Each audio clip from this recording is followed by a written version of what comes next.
আসসালামু আলাইকুম এভরিওয়ান, কেমন আছেন সবাই? Welcome to A brand new video.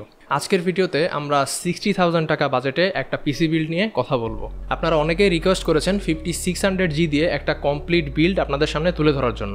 আজকে সেই 5600G দিয়ে একটা কমপ্লিট বিল্ড আপনাদের সামনে তুলে ধরবো উইথ মনিটর, যেটার খরচ পড়বে 60,000 টাকা। এই বিল্ডটা করার সময় আমি মাথায় কিছু জিনিস রেখেছি, যে জিনিসগুলোর মধ্যে মেইন ফোকাসটাই আমার কাছে ছিল এই পিসিটা যেন অ্যাটলিস্ট 3 থেকে 4 বছর রিল্যাক্সে ইউজ করা যায়, এবং তারপরে যদি আপনি একটা মোটামুটি মিড রেঞ্জের গ্রাফিক্স কার্ড এই বিল্ডে ইউজ করেন, তাহলে সেটা দিয়ে আরও কয়েক বছর আপনি ফিউচার প্রুফ করতে পারবেন আপনার টোটাল বিল্ডটাকে। এই বিল্ডে কোনো প্রকার জট প্রোডাক্ট ইউজ করি নাই, প্রত্যেকটা প্রোডাক্টেরই কমপক্ষে 3 বছরের ওয়ারেন্টি থাকবে। তাহলে চলুন বেশি কথা না বাড়িয়ে আজকের ভিডিওটা শুরু করা যাক।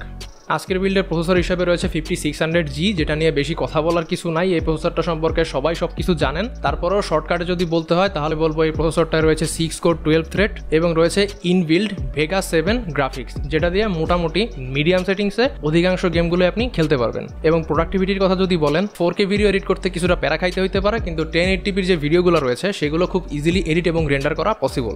এই প্রসেসরটার প্রাইস ধরেছি আমি 13,200 টাকা, বিকজ স্টারটেকের বর্তমান প্রাইস এটা 13,200 টাকা, কিন্তু অন্যান্য শপে এটা 12,500 টাকাও পাওয়া যায়। মাদারবোর্ড হিসেবে আমি সিলেক্ট করেছি গিগাবাইট B450M DS3H ওয়াইফাই এই বোর্ডটাকে, যেটার প্রাইস পড়বে 11,900 টাকা উইথ বিল্ট ইন ওয়াইফাই। এই মাদারবোর্ডটা সিলেক্ট করার মেইন কারণই হচ্ছে ওয়াইফাই, যেটাতে 2.4 GHz এবং 5 GHz দুইটি ফ্রিকোয়েন্সিরই সাপোর্ট রয়েছে। এই বোর্ডটাতে রয়েছে 4টা র্যাম স্লট, যেটাতে সর্বোচ্চ 128GB পর্যন্ত র্যাম আপনি ইউজ করতে পারবেন। ডিসেন্ট কোয়ালিটির অডিও কোডেক, যেটাতে 7.1 পর্যন্ত স্টেরিও স্পিকার আপনি সাপোর্ট করাতে পারবেন।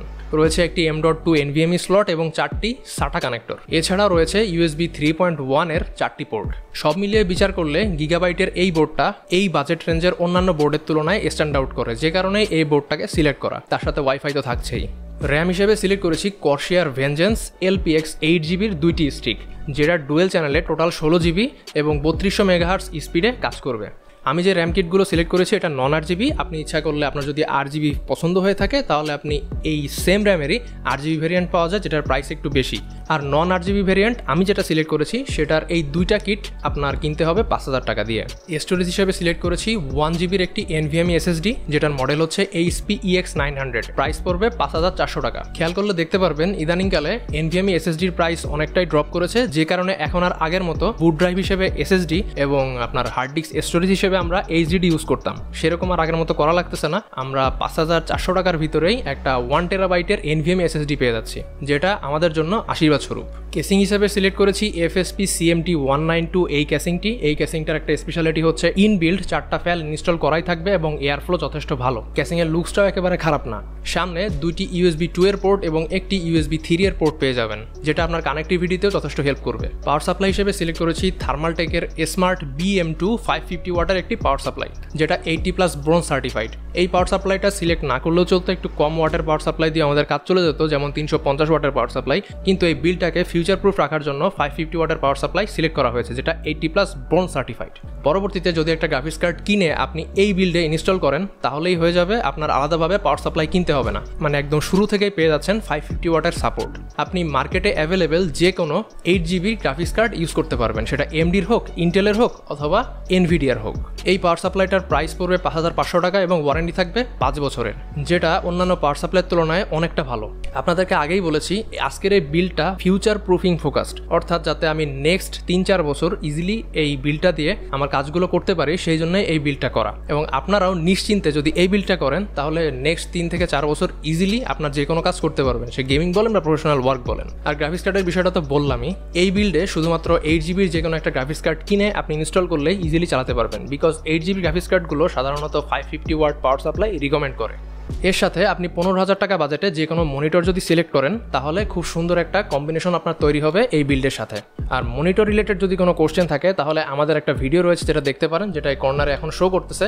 এই ভিডিওটার লিঙ্ক আমি ডেসক্রিপশনেও দিয়ে দিব। মনিটর রিলেটেড কারো কোনো কোশ্চেন থাকলে ওই ভিডিওটার কমপ্লিট যদি আপনি দেখেন তাহলে আশা করি আপনার সব ধরনের কনফিউশন দূর হয়ে যাবে। মনিটর ছাড়া এই বিলটা করতে আপনার খরচ হবে 45,000 টাকা এবং মনিটর সহ 60,000 টাকা। এর থেকে আরও কম বাজেটে 5600G বিল্ড করা সম্ভব, কিন্তু সেই বিল্ডগুলো ফিউচার প্রুফ হয় না। অধিকাংশের ক্ষেত্রেই দেখা যায় সেখানে A520 সিরিজের মাদারবোর্ড দেওয়া হয় এবং 350 ওয়াটের পাওয়ার সাপ্লাই দেওয়া থাকে, যেটা সাধারণত সার্টিফাইড থাকে না। স্টোরেজ দেওয়া থাকে 250 জিবি, যেটা বর্তমান যুগের চাহিদা অনুসারে খুবই কম। এখনকার যুগে যদি পিসি বিল্ড করতে যান অ্যাটলিস্ট 1 টেরাবাইটের স্টোরেজ রাখা আবশ্যক। আশা করি আজকের বিলটা আপনাদের সামনে খুব ভালোভাবে তুলে ধরতে পেরেছি। যদি এই বিল সম্পর্কিত কোনো প্রকার কোশ্চেন থাকে কমেন্ট বক্সে করতে পারেন, আমি অ্যান্সার দেওয়ার চেষ্টা করব। আজকের ভিডিওটা এই পর্যন্তই ছিল। যদি ভিডিওটি ভালো লেগে থাকে একটা লাইক করবেন, চ্যানেল নতুন হলে সাবস্ক্রাইব করবেন, আর যারা অলরেডি সাবস্ক্রাইব করেছেন তাদেরকে থ্যাংক ইউ সো মাচ। ডেসক্রিপশনে আমাদের ফেসবুক পেজের লিঙ্ক দেওয়া থাকবে, পেজটা লাইক করার একটা অনুরোধ রইল। আজকের মতো আমি মিল্টন বিদায় নিচ্ছি আপনাদের কাছ থেকে। আল্লাহ হাফেজ।